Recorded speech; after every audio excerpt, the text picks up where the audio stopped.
What if I told you that even in regions like Asia and Africa, where the sun shines all year round and temperatures can reach 50 degrees Celsius on very hot days, a very large number of people still have vitamin D and B12 deficiency? And a significant number of people don't just have low vitamin B12 levels, but dangerously low levels.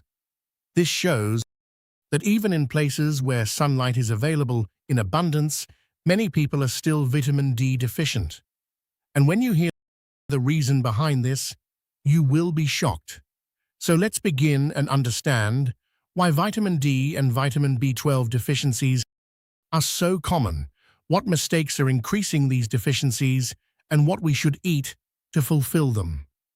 But before knowing all this, tell me which of these two vitamins you are deficient in, vitamin D or vitamin B12, and what symptoms you are noticing in yourself. Now let's start with vitamin D. Your skin needs UVB rays, which are strongest between 11 a.m. and 2 p.m.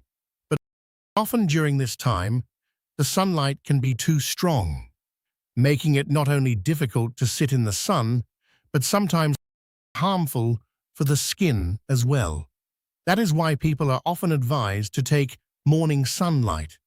But sadly, morning sunlight has lower UVB rays and less vitamin D is produced. Another problem is that darker skin has more melanin. So if you come from a region where people generally have darker skin, your body may have more difficulty producing vitamin D.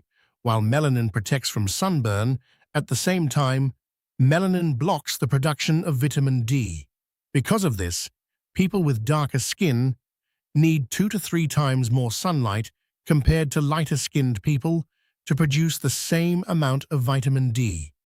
Now let's talk about how you can fulfill vitamin D deficiency.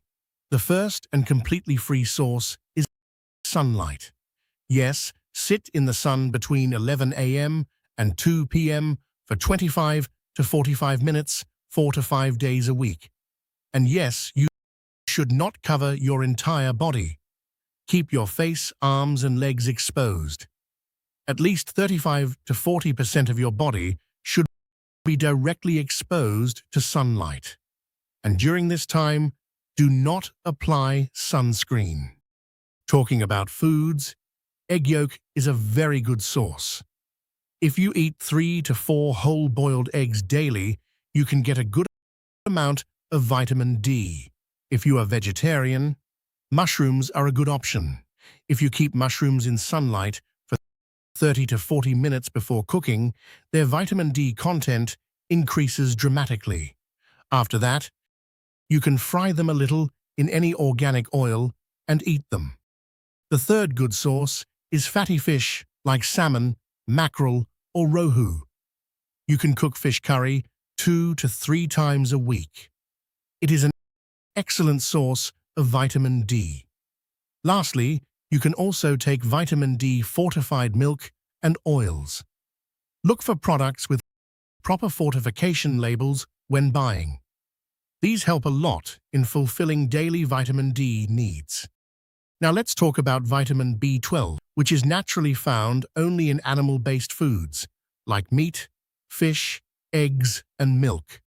A large number of people follow vegetarian diets nowadays, so they don't have a reliable natural source of B12.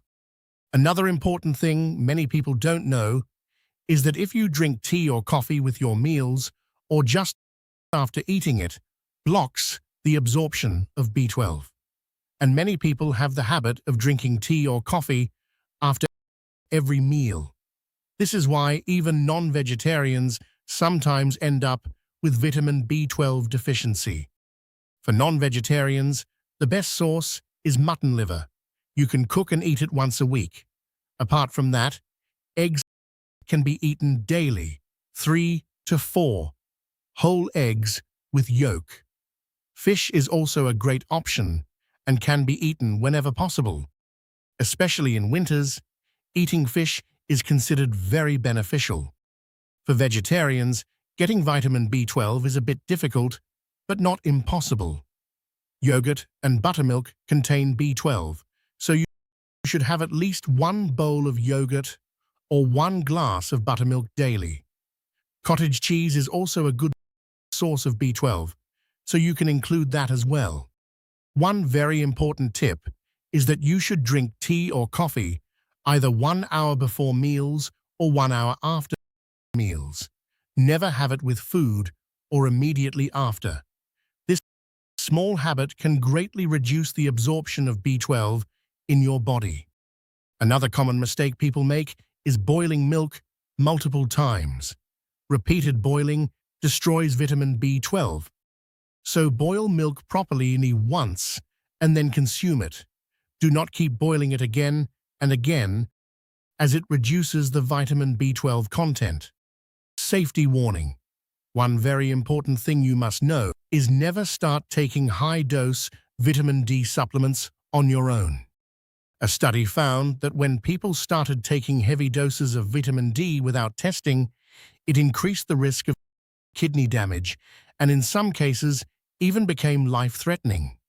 Vitamin D is a fat-soluble vitamin, meaning excess amounts do not get easily removed from the body and instead start accumulating. This can lead to a condition called hypervitaminosis D, where vitamin D causes toxicity in the body. So always get a blood test done at least once a year and take supplements only on a doctor's advice. If you found this video helpful or learnt something new about vitamin D and vitamin B12, then don't forget to like the video. And if you are new to the channel and want to watch more such videos, make sure to subscribe. Take care of yourself and stay happy.